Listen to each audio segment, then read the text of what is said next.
vulnerability assessment options and techniques out there? What are the pros and cons of different types of techniques? How much do they cost? How intensive are they? Coalition building, so then we can talk about examples, for example, from the Wisconsin Initiative on Climate Change Impact. How did that start? And where is it today? And what are the lessons learned in the process? We can also talk about screening for climate sensitivity. So we have a first cut process where we go through essentially all vertebrates within the state, so 450 species, and say, look at the amount of information available about them versus their likely sensitivity to climate change based on life history characteristics, and use that to identify research, monitoring, and active management priorities. We can also talk about recent and future changes in regional climate or site-level mitigation adaptation strategies. And then also, we're open. If there's something that you would really like your staff or partners to know about, we can explore that and customize it. So the idea is that these workshops are customizable, that folks are not in the same place on their interest in climate change or associated stressors, and so that we have flexibility in meeting those needs. So the second piece is defining values. So what are the mandates and priorities for management for your agency, for your partners, for your institution? Is it for canine species, threatened and endangered species, ecosystem services, cultural importance, etc.? So what are the goals for management and monitoring as it pertains to climate change? So I'm going through a list of questions, essentially. And then, for example, where might more research inform and management action? Where might the results of a vulnerability assessment actually inform management action? So, and the workshops can be a half day to a day and a half or 2 days in length, but again, customized depending on your needs. So for the process of identifying priorities, well, you might say that all species are priorities. And so the response to that, detailed risk assessments are resource intensive. And many would argue that the process is most effective with a focus on a few valued ecosystem components. And so there are some screening risk assessments, there's some more detailed risk assessments. So we're talking about one that's more detailed and resource intensive. So when we focus on a few, we can explore sensitivity and alternative scenarios more easily. So then, what are your priorities for assessments of direct and indirect impacts of climate change? Is it where you spend the greatest money on management? Is it one that's not covered by an existing vulnerability assessment? Is it where you anticipate likely sensitivity to climate change? Does it have cultural or economic importance? Again, it's open to what your priorities are, what your values are, and this will vary by institution. So for the interactive workshops, what's the ultimate goal? And I've called out a few people's names here of my lead contacts from some of the agencies, but if folks, Dave, Ann, Chris, and their partners come up with a list of priorities of 10, 15, 20 species, the common priorities are what species are common across all of those lists. And those are the ones that will be our priorities for working up for vulnerability assessment in the second year. So the primary benefits are that you will have a working list of what are your priority species for consideration of climate impacts or perhaps other impacts as well. And then the region of vulnerability assessment. So a common priority will be the product of a vulnerability assessment. And sort of these additional or secondary benefits is that it might increase local interest so that you can invite your partners, particularly for the first day of the workshop, and say, hey, come learn about this with us, and increase interest, increase the probability of building partnerships. It's also a way to respond to funding opportunities. So if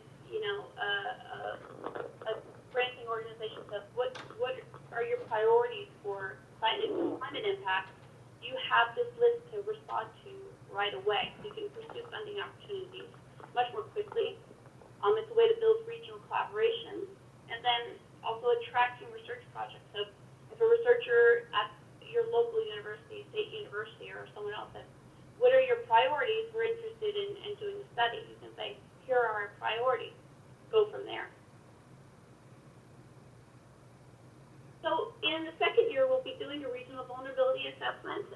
and just sort of to take a step back and look at the origin of risk assessment and vulnerability assessment, essentially what we will be doing is systematically evaluating and organizing data, information, assumptions, and uncertainties to help understand and predict relationships between stressors and ecological effects. So one of the questions that we often get is, well, what type of vulnerability assessment are you going to use? Well, we've gone through different approaches. So we've done screening process as well as doing more complex system models. But that is governed by both our data, how much data is available. So if you have high data availability and high understanding, then we're talking about things in the realm of physics and sort of essentially out of our realm. We won't have enough data and understanding to build such complex models and assessments. If there's a lot of data and less understanding, then we can use statistical models. But whether it's less data and less understanding, we need to be a little bit more flexible. And once we know what the common priorities are, how much data is available, how much we know about the essentially basic life history of the species, that will determine the modeling approach that we take. Some approaches are also going to be suitable for certain taxonomic, for certain taxa as well.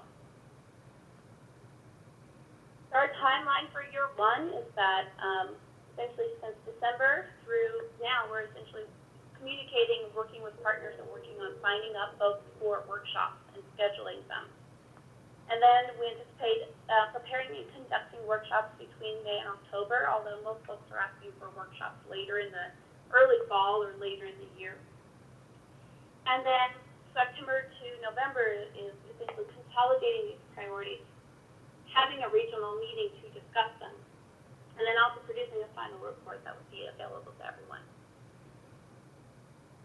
So just to let you know, the status of workshops is that we essentially have these agencies that listed as participants, but it's also still in progress. These partners have said, yes, we want to participate in a workshop. Yes, we'd like to host it, bring partners in. And you can see lead contacts and then workshops that are already scheduled. So Minnesota Department of Natural Resources and Michigan Department of Natural Resources are the first couple of folks to actually schedule the workshops, although we have dates floating around for many of the other organizations and partners. And then we're also, again, this is an active rolling process of approaching partners and engaging them. So there are also a couple opportunities to engage with each other in September and November. So the Native American Fish and Wildlife Great Lakes meeting in Keshena, Wisconsin, the annual ASLA meeting, which will be in Omaha, Nebraska, the Coastal Habitat Conservation and a Changing Climate meeting, which will be in Ann Arbor, Michigan. So if you notice, all those dates are essentially the same dates. And then there's the annual Wildlife Society conference in Hawaii, which I realize is prohibitive, but in November. So there are a few other opportunities, venues that we're looking at to interact with each other.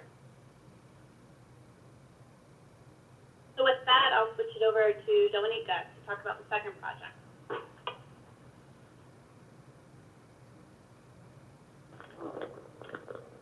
Good morning. The second part of the project will be is devoted to adaptation and mitigation options that could be used on publicly owned land in order to conserve biodiversity and to react to climate change. When you hear adaptation and mitigation, you probably realize that it's been a popular topic and a lot has been done. This is just a very rough distribution of actually published papers within the last 20 years on adaptation and mitigation as applied to biodiversity and conservation. As you can see, lots have happened within the last few years. So then the question is, why do we bother with yet another study? First of all, what we've noticed is the issue of scale. A lot of the recommendations that we hear are extremely applicable and important, but they require a lot. Increasing connectivity, that's building corridors, increasing number of reserves, stretching the reserves, moving them to different places.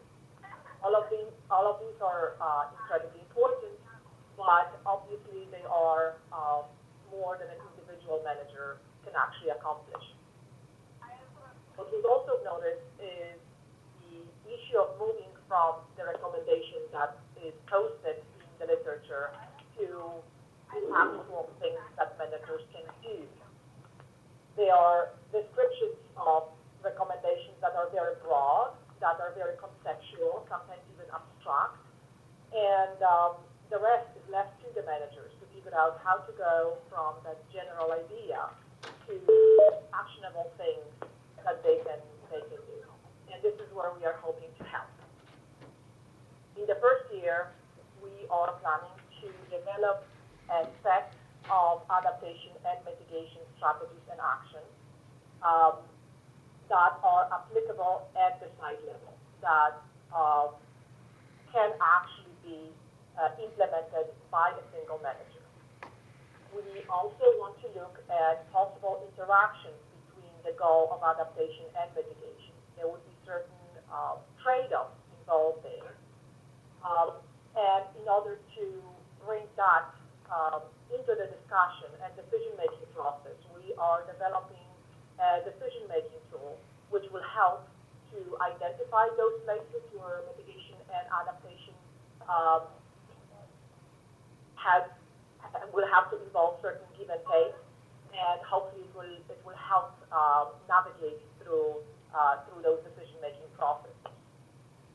We are planning to develop separate sets of adaptation and mitigation strategies for forests, separate for grasslands, and separate for waste. The conceptual design that we are proposing is to move from those general, sometimes abstractly defined goals through a set of strategies. These strategies I would like to think about as roads that would take you in different ways, but to the same spot, to the objective. And then we will propose actions, which would be very practical things that managers can do on site in order to take those roads to the objectives that they have chosen. What is not entirely clear from that picture is that a lot of those actions could be helpful for various strategies and could lead us to different objectives. But what we want to make sure of is that we are proposing that we are giving managers a clear map of which actions would lead them in which way to which goal. The methods that we are implementing in order to identify objectives and strategies is to go back to that vast literature and conduct a literature review. We already are pretty advanced in our work on adaptation strategies, and we discovered that a lot of work has already been done with one leading publication by Heller and Zavaleta, who developed a very good-looking methodology and very highly cited results. So in order to avoid